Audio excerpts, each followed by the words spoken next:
Jamie Kenna, welcome to An Actor Despairs. How are you doing? I'm very well, thanks, Ryan. How you doing? Thanks for having I'm me do on. doing great. It's a real honor to have you on. A lot of actors that listen to this podcast, I'm an actor as well. We worship actors like you. You've had such a storied and incredible career, and you've carved out such a wonderful path for yourself, both in film and television. I mean, Yeah, you've really done it all for, a few decades now, not to date you, but it's, from Street Hooligans, Children of Men, Coronation Street, now House of the Dragon. I mean, and Peaky Blinders. I mean, it's incredible the work that you've done. And yeah. I have so much gratitude for you coming on, and it's an honor to get to speak to you. I mean, well, it blows my mind and never ceases to blow my mind that other actors see me like that, and because I'm still trying to figure this business out, and I'm still trying to figure this journey out, and so I feel very honoured and very emotional actually when that's quite an intro, because you're an actor, you know what this business is about, you know the heartaches, you know the peaks and troughs of it. So for you to speak like that about me and view like I still 22 years on from when I started and left drama school, like it still blows my mind that that people would see me like that. But thank you very much. That means a lot. Absolutely. You're a legend. And I think, not anyone that listens to this podcast, but there's such a misconception of like, well, if you're not Daniel Craig, you're not it, but you're doing it. You're doing such amazing work and you're able to carve out. I could almost make an argument that careers like yours are better because you're able to really create characters and live in these worlds and be able to bounce into so many different projects. I know, at the end of the day where we do need paychecks and, Yeah, those James Bond type roles pay quite well, but I yeah. really have so much respect for the work that you've done. And as my audience knows, I always start at the beginning. So where did you grow up, Jamie? So I grew up in a place called Kent. I'm here in the UK, and a county of Kent, and I'm very much a working class kid. So I grew up. My mum was a fruit picker, Wow. so I spent a lot of my childhood in the fields. Various, she'd pick apples, she'd pick strawberries, train hops, which they make the beer over here from and stuff. Um, and my family were all very much in South London as well. So I was kind of a country boy crossed with a city boy. So yeah, I had a very varied kind of upbringing. But back in those days, and particularly when you're in the fields, you're literally standing. I would spend days in a field with random kids. Wow. Imagination was everything. Like play was everything. We didn't, you've already dated me a little bit, so I'm going to date myself even more. Um, we dreamed of this fantasy where you might be able to pause and rewind the TV, and now we live in that era. But we Wow. didn't have anything. We didn't have anything but our minds, and I loved playing. I loved creating, and it was always there for me. But I don't come from that world. I don't come from a world where that's an accessible option Right. as a career. Like You, I was urged to go in the forces or get a trade, be a plasterer or a bricklayer or something. No one I knew would even have thought about becoming an actor, or that applied to other people, not us. And so but it was always there from a very young age that my desire, my passion to create and tell stories and create characters was always there, like really near the surface, always. And it was there, and then I had to ignore it and put it to one side. I did it a little bit at school, and then it wasn't until my early 20s when it really was bubbling at the surface, and I had to act on it. and what Yeah, was your early, because you said you did spend some time in the city when you weren't in the fields, were your parents exposing you to the arts at all? Were you reading books? Like what were your early inclinations, if at all? It could be records, it could be films. Do you yeah. have early childhood memories of having I this remember draw?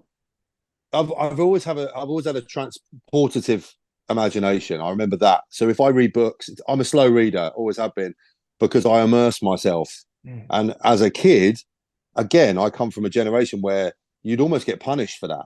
Like, come on, keep up. Why aren't you on that page yet? And why are you taking so long? Where actually my mind, I now know as an adult, and it's interesting. I'm a dad of two kids now, and I can appreciate they're very similar to me, especially my daughter. So I can appreciate what's going on in their brain and how much they absorb. I can't scam read. I have to immerse myself in it, whether it's movies, books. Music was hugely important to me. My dad was a singer. He was in bands and stuff. So I had a really good musical education from him. But just performance, just creative uh, urges and performance was so. And it's interesting because sport was a big thing. Sport was probably a bigger thing What for did you me, and I play? played foot. So I was a football player, soccer player. Wow. Um, Vinny Jones style. well, yeah, yeah. And I came over to the States and played for a little while as well. Where'd you I play? was there for. So I at the time the MLS had just started and they shipped over a load of kids or like youngsters. I was 19, I think, when I first came over, who were playing a certain level to become coaches over there. So I worked for a company called Britannia Soccer, Wow. and then I got offered a scholarship at James Madison in Virginia. I'm from Richmond, And then I, Virginia. no way, Yeah, really? I swear Yeah. to So God. JMU, I I very know it nearly went well. to JMU. Yeah. Wow. Um, and I played, so I played in Chicago and I played all over and doing the exhibition games and stuff. So that was my thing. That was my original dream. And it's funny because I was talking on the other day about someone asked me about, how did you transition from football into acting? And I said, well, because I think I grew up and football was so accessible.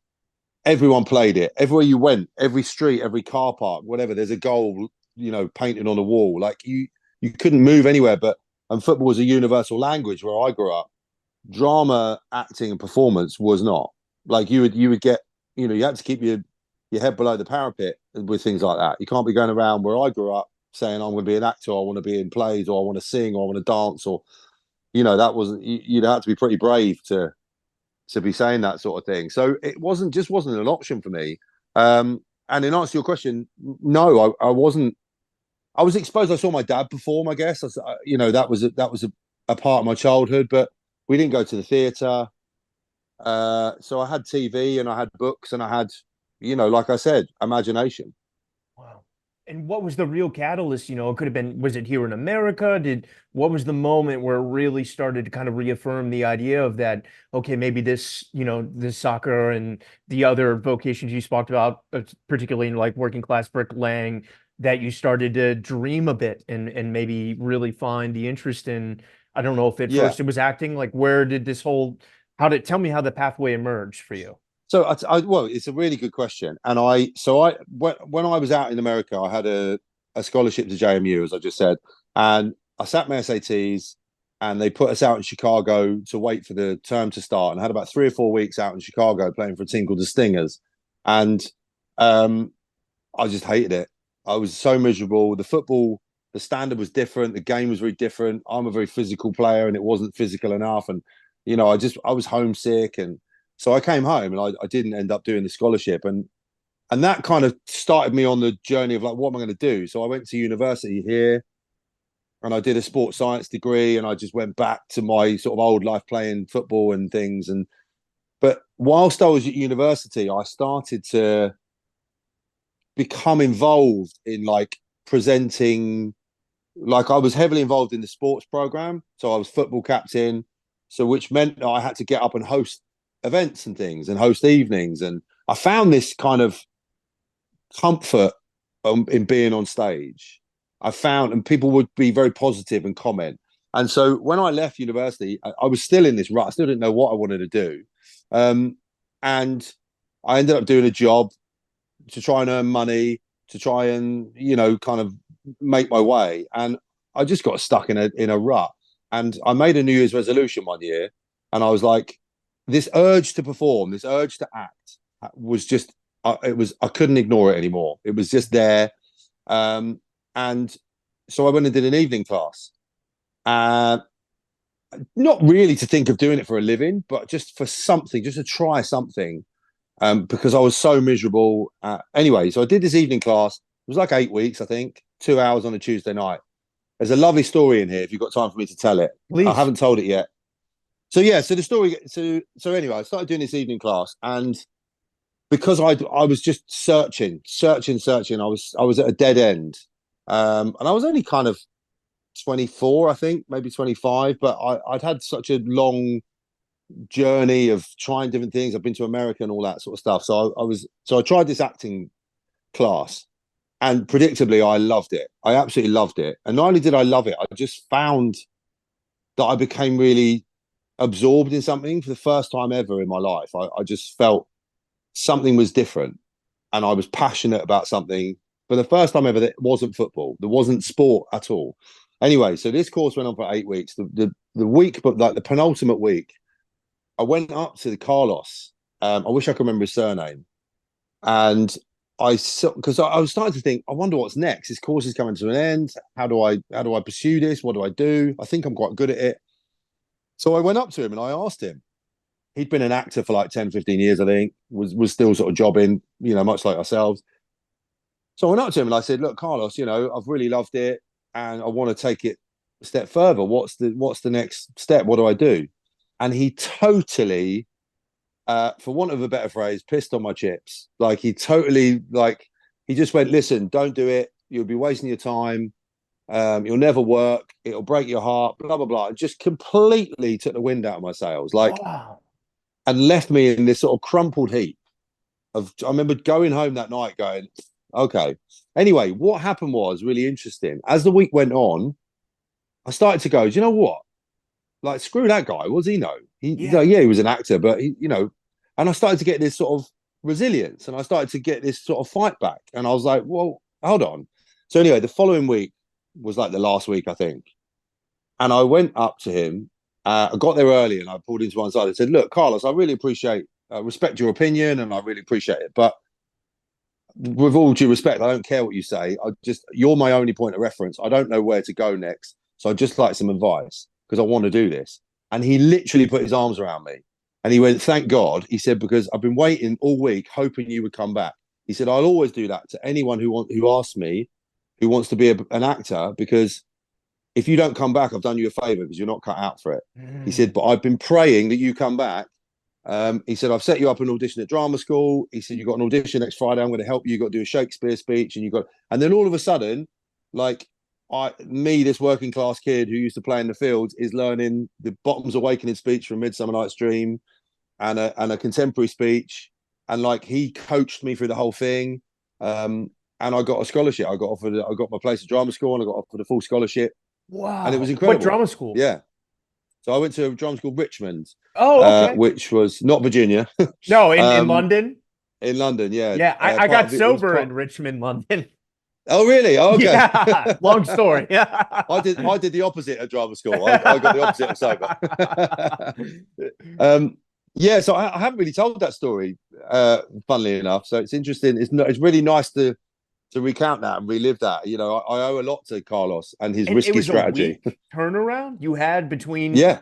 Wow. So talk to me about that week. What between the audition? I might be misremembering. It might be a bit longer, but he definitely he said, I've already spoken to them about you. And so they want to meet, I've got you. He was a teacher at the drama school that I went to. He taught screen acting. And so he'd already spoken to them. He said, look, I've got this guy on my evening class. I think he's good. I think he, blah, blah. And they were like, yeah, great. And my audition, my Bottom's Awakening speech I did, my drama tutor, David Whitworth, who is worth another shout out because another legend and a huge important player in my career.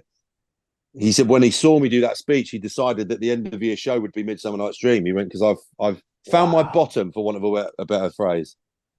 That is amazing. And then, talk to you, obviously working on that must have been incredible. And then getting in, how did that feel for you? Just so right. And what happened to me, Ryan, was like that little thing I said about when the evening class started. I'm not academic. I wasn't studious at school. I wasn't well behaved. Sport was my only thing. Sport was the only thing that kept me hanging on by a thread.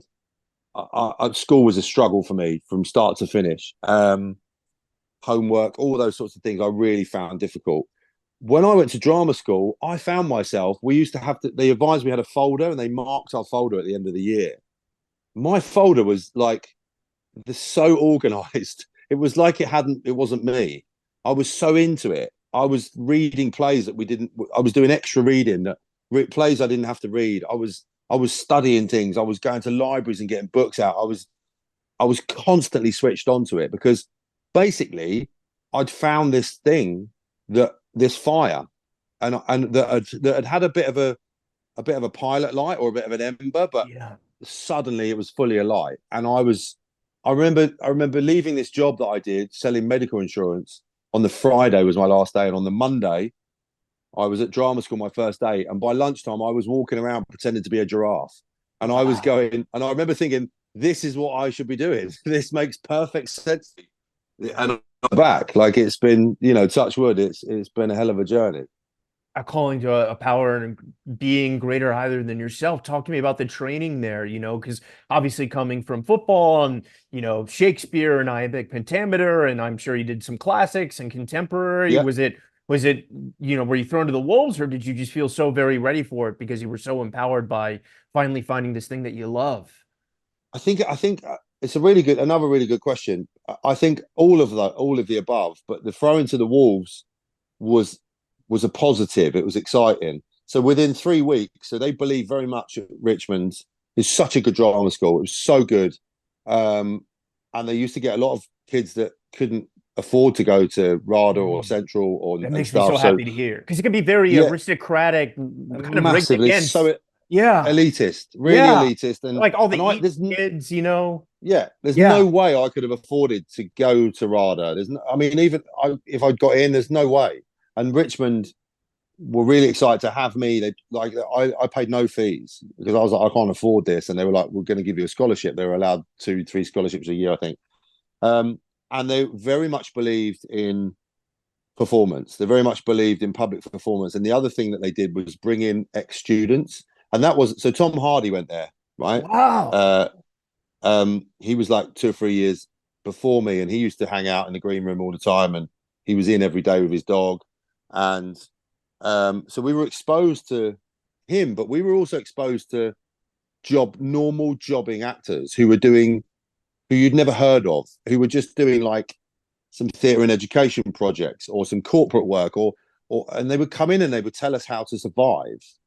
And that was the really key thing. I think that's what really set me up and everyone else who's come out of that drama school, which is sadly no longer there because it had all its funding cut. No. But yeah, tragic, absolutely tragic. But there's a Facebook group, and we're so many lovely stories, and people still in touch. And David Whitworth and Jane Glassy, who ran it, were just icons. And they would set you up to be a jobbing actor. They wouldn't set you up to be like, right, only 2% of you are going to go on to be famous, Right. and the rest of you are just going to have to, find your way or give up. They set us up to be jobbing actors, and if anyone else went beyond that, great, good for you. But you're set up. So we understood so much about the business before we left, due to ex students coming in. But we also were performing all that. So within 3 weeks of starting, we were doing a lunchtime workshop production of a play called Teachers by John Godber. We did Chekhov, we did Shakespeare, we did some screen acting, we did movement, we did voice, we did sight reading. We covered every single thing, and I was a massive sponge for it all. And honestly, the tool, because I think drama school for me is people sometimes ask, do you need to go to drama school? And my answer is no, you don't need to. Of course, there's many examples of stories of people who don't train and they don't go to drama school, and they just come out and have a bit of luck. That's Yeah. fine. But for me, it gives you a toolbox. It gives you a safety blanket to go, I've got this toolbox that I can dip into, and I know what I'm doing. And the rest of it, my toolbox is now huge because of the experience that I've gained and the work that I've done over the 20 odd years. But when I first set out into the business, I felt ready. Yeah. I felt ready to look, and I was still a sponge, but I was like, I've got a good grounding. Had some stagecraft. I knew a little bit about camera work. I knew how to project my voice. I knew, all that stuff. So it really set me up And what to start. coming, I'm so sorry to interrupt. I was just curious, did it lead to a showcase for you? Yeah. So, well, I had a couple of agent offers before Oh, uh, I left, which was amazing. Um, and then we did Midsummer Night's Dream as our last sort of showcase. And yeah, I was very lucky. I was lucky to leave, and I had an agent. It's difficult to do. Uh, so yeah, I mean, I came out, but I was really tenacious anyway. And it's never been it's really interesting because I love doing this, and I still feel the same now as I did back then. That's genuine because I love it. Like the only time I work is when I'm not acting, when I'm trying to dig around finding ways to pay the mortgage. When I'm working, when I've got an acting job, it doesn't feel like work ever because it's still my passion, and I followed my dream. Mhm. So, it's kind of the easy bit, really. And I was so enthusiastic. I mean, I needed to calm down when I left drama school. I was too much. Like, I remember, if I look back now into some of the auditions I went into, and I just want to go, dude, just settle down, stop trying to, show them what a great guy you are and make everyone laugh, Yeah. because you're frightening. I'm 6'4", and I used to burst in the room and be like, Oh hey, man. like, like Krusty the Clown or something. Yeah. So I think And I've calmed down a bit over the years. how soon outside of school, because I know Green Streets was a little bit a while ago, was your early bookings, was there a bit of a audition and wait period, or was it, did it happen pretty fast for you to start working? Even as you talked about a jobbing actor, not everyone lands, a series No, regular, but to jump no, into such amazing projects pretty early on must have been really cool.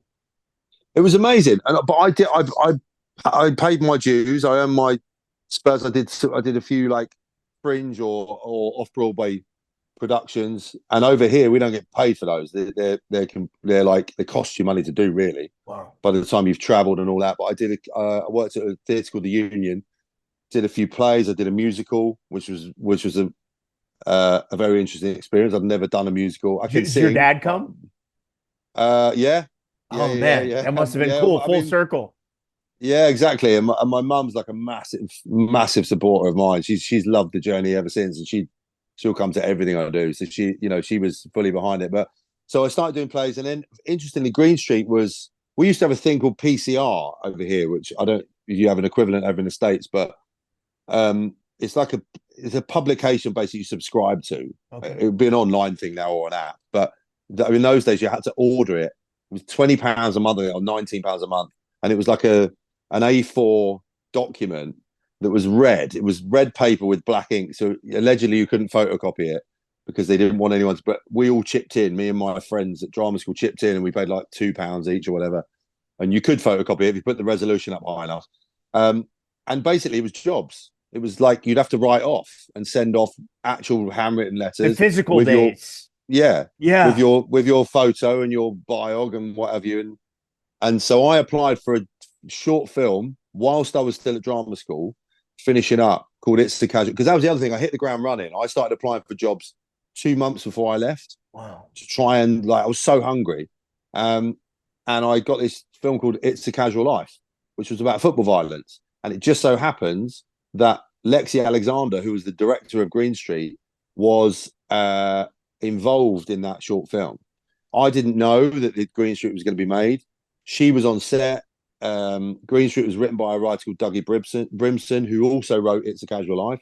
So anyway, a couple of years went by, and all of us guys that were in It's a Casual Life, which I think can still be found on YouTube somewhere, were offered an audition for Green Street. But we were like crowd. We were like, do you want to come along and be part of the firm, like the sort of the fan, the firms, as they call it. I can't think of a better word, but the mob. Anyway, so I went along to the audition with everyone else, and the money, they weren't paying much money, and it was like experience. But I was like, yeah, great. Elijah Wood was attached to it Yeah. already, so we're like, yeah, great. We're going to be on set with Frodo. This is amazing. Yeah. The peak of Um, Lord of the. exactly right. Yeah. So Yeah. he was literally like, it was the height of his powers. And so along I went to the audition. They got us to improvise a bit. So I went in the room, improvised, and then they were sort of whispering and blah blah blah. And then I got asked to stay behind. And then they got me back in. They got me to do more improv and blah blah blah. And anyway, it turns out there was one of the part that I ended up getting, Big Mark, had become available because the guy they cast originally wasn't going to do it anymore. And they were like, "It's yours." So I went from thinking I was getting like 50 quid and a sandwich to having a main part in this Hollywood movie. Like, it was Yeah. insane. And I've been doing up to then. I remember my first year out of drama school, I did my accounts. I earned £900 for the year. And so then I got Green Street, and they're like, so they said to me, the funniest thing was I got a call, because now obviously pickups, they send a driver if your film is on, whatever, but I didn't know that. So someone phoned me and said, oh, your pickup time is 6 a.m. tomorrow or whatever. I was living in West London at the time. That someone you'll put your car, and I was like, what do you mean? And they went, your car will pick you up. So I thought it was someone else in the film who was just driving past my house and was going to happen to give me a lift. I was like, oh, that's very generous of them, very kind. And then I wake up in the morning, get out, and there's this massive Range Rover with black windows, and I was like, what the hell?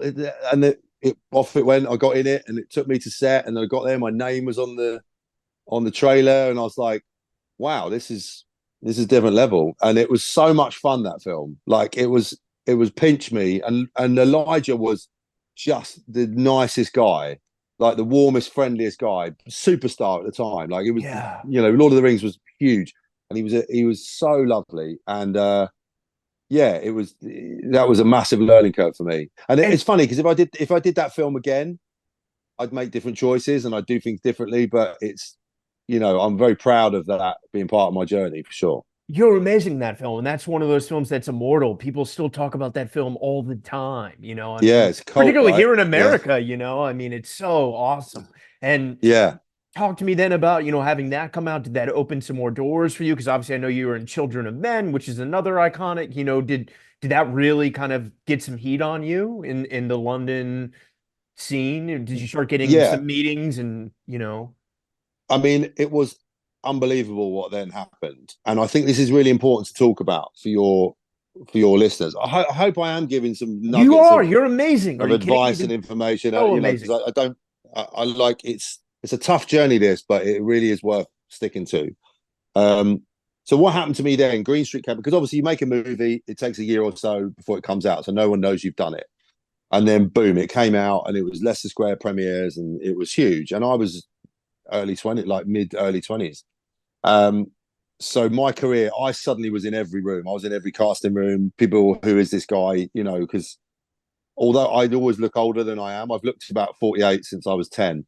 So I was this kind of new kid on the block, but I looked like a proper man. So I was going in for crazy. I was going in for stuff that I wasn't ready for. That's Mhm. the truth of the matter. So it's really interesting. We'll get to this, but you want to come out of drama school, you want to hit the ground running. I was so hungry, and I was so like, I want it and I could do it, and I can, but I wasn't ready. I wasn't ready for the lead roles I was going in for. I didn't really understand it. I didn't really understand what it meant. I didn't have enough of a process. I hadn't figured out who I was as an actor. And that takes time. And I think the thing is, I would go back. The advice I would give my younger self now is just just be patient. Just calm down. It will come.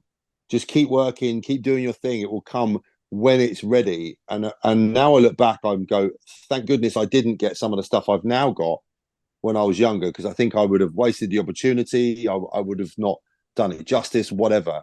Um, so of course, Green Street comes out. It was just job after job. A lot of British television I did. Um, I was in everything. I went for a couple of years, 2 or 3 years where I was in everything. And then I started, because you've done a movie, everyone goes, oh, he's a movie actor. So I did Yeah. Stormbreaker, I did Children of Men, I did like the bank job. It was crazy. It went mad. And then what happens is you you're no longer the novelty. And as you do this and you hit this little part here, you don't see that this boom, massive drop off comes, because it has to, because you can't sustain that, because your career has to change. I understand that now, but your career has to go somewhere. You can't just be doing two scenes in this, two scenes in that, or a couple of lines in this, and just then over to there and over to here and over to here. Like you've got to, the journey has to stop, and you have to reset and go, okay, where am I now? The industry has to reset you as well. It has to go, well, who is this guy? Is he a lead actor? Is he just sort of someone who pops in and does a scene? Like, there's nothing wrong with any of it, but Yeah. they want to look somewhere else, because there's another new kid that comes out of drama school that is 18 but looks 48. Like it. You've Yeah. got to take your time on the bench. To put it in a sporting analogy, you've got to sit. You got to, you're going to burn out, so you've got to sit back. I didn't know that at the time. I didn't understand that at the time. For me, the world imploded. I found it really difficult. I took it personally. Probably now I look back, the earliest mental health issues I ever had which I didn't understand, so I didn't acknowledge them. They came back later on to bite me, but you know, it was the first sort of knockback I'd had. I was on this upward trajectory, and all of a sudden, I think I went 8 months with nothing. Wow. And I was with a girlfriend at the time who was very successful, becoming very successful, and that caused loads of tensions in my relationship. You're like narrating my life right now. Right. Do you know what I mean? So yeah, and it's hard, but you know, now I look back, it's like it's such an important part of the journey, and I'm a much better actor, not necessarily actor, because I think that just comes with experience anyway, but I'm a much better actor in terms of actor person because of it, because I understand now that it's not personal. Nothing is personal. And that's a realization. You know, if you don't get something, it's not you. There's so many factors. There's so much stuff for people to think about, to collate. It's not personal. You know, you can nail it. Absolutely. You can be absolutely spot on and right, but it's not your fault. And once you can learn that you can deal with it, and you learn to live with it. Whether you accept it is a different kettle of fish. Whether you agree with it, totally different kettle of fish. Probably not most of the time, but you've got to learn to live with it. If you're going to survive, you've got to learn that that's what it is, and that's how you got to deal with it. And how did you buoy yourself? You know, I know you said you had a girlfriend during those 8 months, but how did you do your best to stay sane, to go from this incredible rise into this momentary, like, you know, what you know, when you're in that, you don't know that it's 8 months. Every day is like, when's the next thing coming in? So how did you buoy yourself, so to speak? I don't think I did. I just think I just think you know, I literally stayed alive. I think it was a really, really tough time.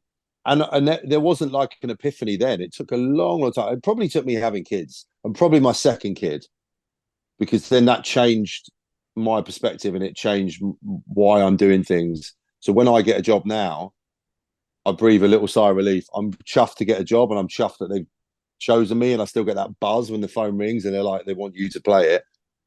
But I also have a massive sense of relief that, okay, we can all eat for the next month. Like, you know, the roof over their head is still going to be here. So that gives a whole different perspective, and chills you out naturally, plus age, plus experience. So I just think you just got to keep going. That's there's no hard. It's like learning lines.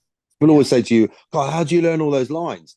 And they think there's some magic trick. And you go, I have to sit there with a piece of paper, and I run it down and back up and down and back up. And it's a long, arduous pain in the arse, but I have to be able to do it, because otherwise I can't do what it's like a mechanic not being able to open a car bonnet. Yeah. You know, you can't fix a car if you can't get into the engine. Like, so I have to be able to learn lines. And it's just the same with the resilience of actors.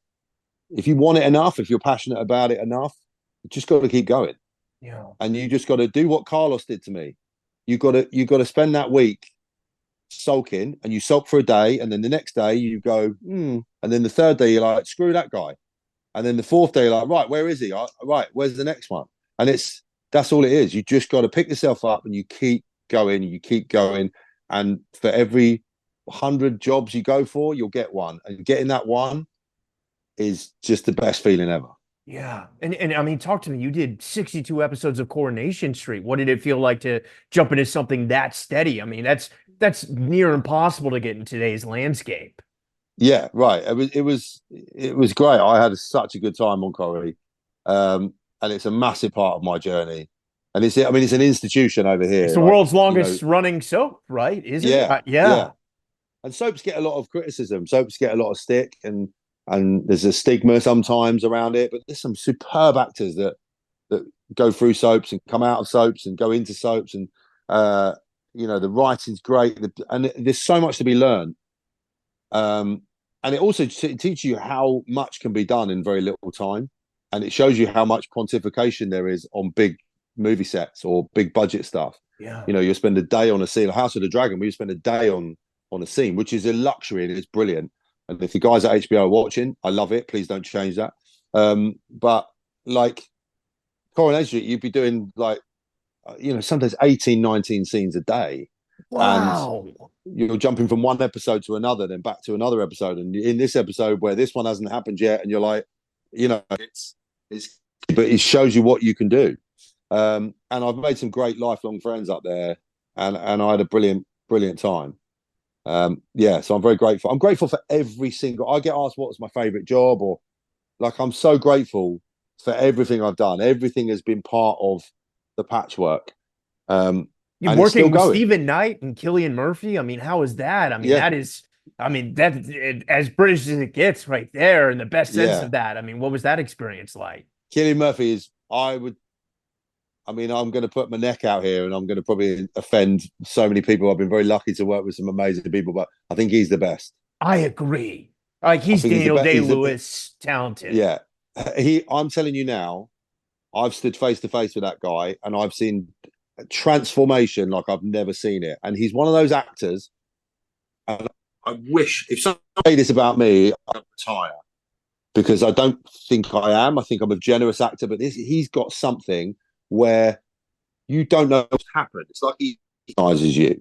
So when he's standing there, so we did the rehearsal for the scene, for example, when he comes up and I'm knocking some iron or whatever it is, and probably should know more detail. But he comes up and he offers me the fight. Anyway, so we rehearsed it, we blocked it, we're down on set. Directors there setting up the cameras, and they're just sort of like, they're moving around, and we're just running the lines. We're in our jeans and t-shirt, and we're just sort of chatting. So And we're is saying, it okay, we'll Killian do or that. Or Tommy Shelby that you're kind of dealing with in this No, it's rehearsal? it's Killian. This is It's Killian. Killian. This is Okay. Killian, right? So we're standing there and we're chatting, and we're just sort of loosely running the lines. And okay, you stand there. Maybe Jamie, you come in from this side. Blah blah blah. Anyway, we finish the blocking. Back we go to our trailers, get ourselves in costume, makeup. We come back down, and I'm there first. And in walks Tommy Shelby. That's the only way I can put it. He does his thing with his shoulders.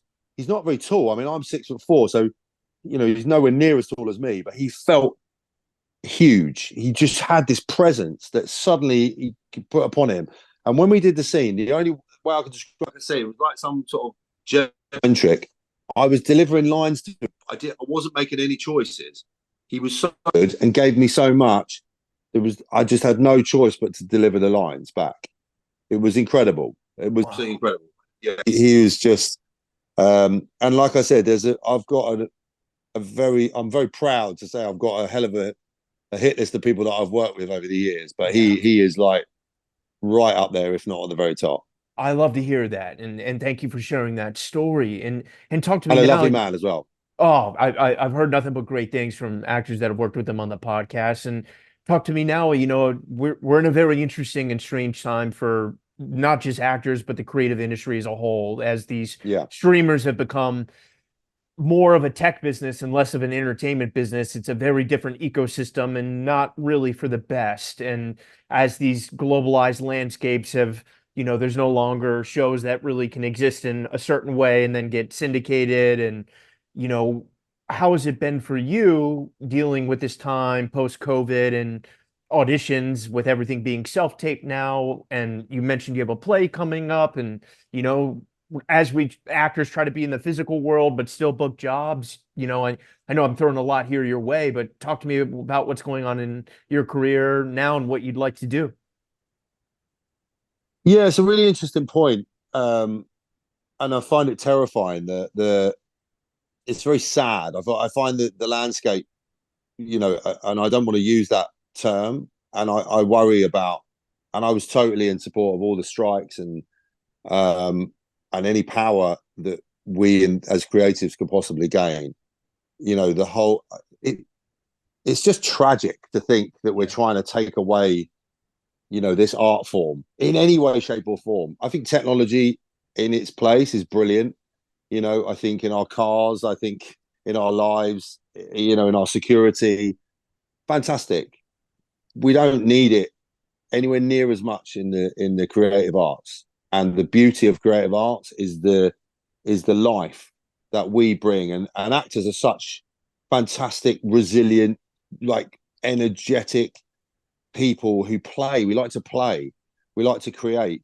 Just rehearsing this play at the moment, you go in and you have a conception of how you're going to play a part, and then you get into the room with other actors and they just bring other dimensions to stuff, and it brings something out of you. It's what I used to do in the fields when I was a kid. It's the same thing. You know, the difference is now people pay to come and watch me do it, and like, but that's the beauty of it. That's what we create, and you can't develop a computer that matches that. It's impossible. So stop trying.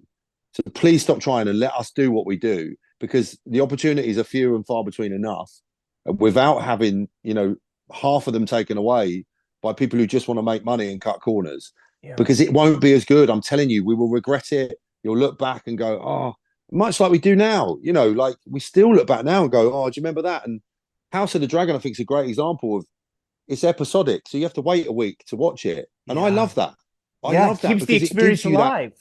Exactly. And you go, oh yeah, we only got five. And you because what happens is, for me, when you see a play or you see a movie or something, I love to wake up the next morning and then just random intervals throughout the day, it sparks up and you think about it and you're like, oh, I wonder about that. And that's what it does. And that's what drama does. That's what creativity does. And that might not be acting, that might be painting, might be drawing, whatever art form it is. It has to come from a place of freedom, play, fear, anxiety, everything. It has to be mixed in. That's what we love about it. And if you try and recreate that on a computer, you're killing. You're just killing. You're killing the world's soul. It's Uh, anti-human, you know. I yeah, hate it.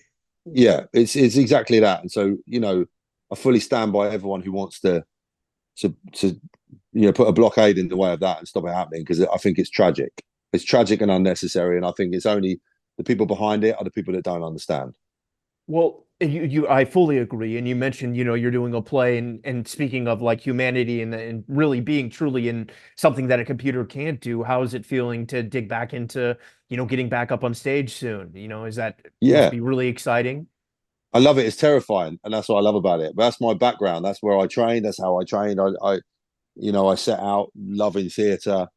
I don't get to do it as much anymore because I'm a family man, and I'm doing a lot more TV and film and stuff.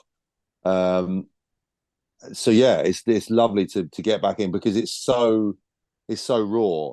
You know, the learning lines, knowing that there's a paying audience, knowing that, like I said, being in a room with other actors, creating, moving, and bringing ideas, and yeah, like I think the fear is a massive element of it. I know that when it comes to opening night, I'm going to be sitting there like I always do whenever I've done any sort of play, going, why am I doing this? Like, why do I do this to myself? Yeah. You're living in nerves. But then it happens, and it's funny. I was talking to a friend of mine the other day about performing, and going back to the soccer thing, right, the football thing. Whenever I got to the next level up as a footballer, I played good level of football. But whenever I got to the next level, I was always treading water. I was always struggling to keep up. I'd found my level, and then when I went to go above it, I was out of my depth. I was hanging on by a thread, so I'd have to drop back down again. As an actor, I just feel so at home. Mm. Like, I walk on stage in front of 3,000 people, and the world slows down for me. Like, I see the Matrix. Do you know what I mean? It's Yeah. just, I can't describe it better than that. I'm calm in chaos. And before I go on, I'm standing in the wings with imposter syndrome, thinking, oh my God, someone's going to find me out. I don't know what I'm doing. What am I doing here? People pay good money, and I don't know, I have no idea what I'm doing. But I walk on stage and I'm like, this is my home. This is where I am. Same on set, the same, just anywhere. And here's another a valuable lesson I learned, and something I take in now. And I know a lot of it's self tapes now, but take this into self tapes as well. I tried to bring that, because auditions used to terrify me, and I used to try too hard, and I used to overdo it, and I probably lost a lot of parts because of that. And then I suddenly realized that it's no different. That calming chaos, that belonging on stage to perform, I have to take that into an audition room, and I have to own it, and I have to be there and be comfortable. And those people in the audition room, whether they're casting directors or directors, they need to just watch what I do. Like, I can't second guess what they want. I can only do what I do, and I only bring what I bring. And I'm just going to enjoy performing, and I'm going to be comfortable, and I'm going to own it, and I'm going to learn it, and we're going to know what I'm doing, make decisions, make choices, and stick to them. And they can just watch me, Yeah. and that's it. And then that was a big turning point for me, because you no longer smell of desperation, Yeah. and you're just having fun. Sage wisdom. Thank you for sharing that, Jamie. And final question. I ask every actor that has done the podcast this question. I know particularly you've given so much incredible wisdom, and this has been such an excellent interview. Thank you for your transparency, your positivity, and everything. Right now it's a weird time. We've spoken about this and in this current contraction, but I ask every actor this, for the actors out there listening that are also working class and getting into this business now, or haven't quite booked that first thing yet, and it's a weird time. Any words of wisdom you might have out there for those fighting the fight currently? I mean, you've summed it up. Fighting the fight. Yeah. Like there's an old lovely old saying, don't let the bastards grind you down, and just don't. Believe in yourself, believe in your process, find your process, don't ever stop learning, and don't ever let them stop the child in you going wanting to go out and play. Don't ever stop them wanting you to go out in the fields and with an apple crate and build a spaceship out of it, Yeah. because that's what we do, right? That's it. It Yeah. doesn't matter how much money you're getting paid. Doesn't matter whether you're on an HBO series or you are in literally in the middle of an apple orchard in the middle of Kent and you've only got an apple crate. That's it. That's it. Keep that alive. Keep pushing. And you just never know. The one thing you do know is if you give up, it will never happen. Yeah. So you've got to stick in there. You've got to keep. You've got to come out. You've got to relearn. I've done things like learn the guitar, and I've gigged for years because I found other ways to satisfy the performer in me and to try and pay the bills. Like just keep being resourceful and resilient, and surround yourself with people who understand, people in the business preferably that aren't too soaked up with their own agenda, who can properly support you and be happy for you. That's the really important thing that I learned along the way, because it's amazing how many people drop away from you when you're not as successful as you were Oh a man. year ago. Do you know what I Yeah. mean? So surround Fickle. yourself, and you'll find your tribe, you'll find your people, a lot of my friends in the business have come from some of the crappiest jobs I've ever done. like because in the face of adversity, you all stick together, and you've always got that brilliant moment where we're doing this movie and it's awful. Like it's fine. So yeah, find your tribe, find your people, but just keep on trucking, man. Just keep on going. And don't, if you want it and you're passionate about it, don't seek money, don't seek fame. Just keep that kid alive. Jamie Kenna, this was incredible. You're a true artist, and I really appreciate your soul and your sharing and everything you've had to say. And your work is incredible. And I'm really, I got so much love for you, and it means a lot you coming on and sharing all of this. And I really hope we get a chance to work together one day. And Me too, also, man. Yeah. please come back, on the show sometime. This was such a treat, and I'd love to have you back sometime. Listen, Ryan, anytime you want me, or if you guys, if you watch this podcast or you another episode or whatever, and you get some comments, and I'm always happy to answer questions. I'm always happy to give advice. I could go on for hours about this brilliant business and the journey that I'm on. So I'm here whenever you need me, man. Amazing. So much love, brother, and I would like to end it with to be continued and keep Chubb, and I'm really looking forward to hearing about this play next time you come on. Yeah, nice. Thanks, All right, Ryan. All the all best, right. buddy. So much love.